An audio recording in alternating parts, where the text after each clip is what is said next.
L'animateur, lui, il y a un souci, il y a deux soucis principaux en philo pour moi, là.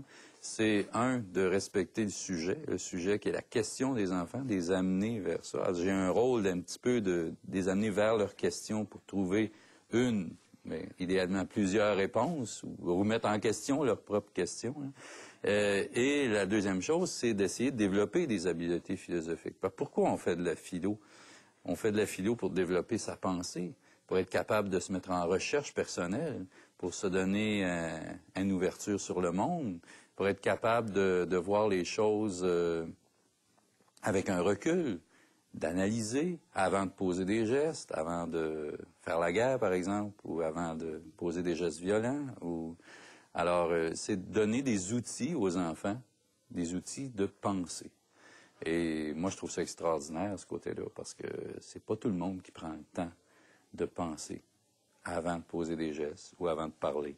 Alors, pour moi, c'est important d'arriver à donner ça aux enfants. Si on donne pas ça aux enfants, il y a en quelque part, c'est pas une matière académique, ça, mais il y a en quelque part une habilité là qu'on passe à côté complètement si on leur donne pas ça. Puis je pense que notre rôle d'éducateur au primaire, c'est en partie ça, leur donner des outils de pensée, des outils pour être capable d'être des gens autonomes et adultes plus tard. Combien il y a d'adultes qui ne sont pas des adultes parce qu'ils sont pas capables de prendre du recul puis de se rendre complètement responsables des gestes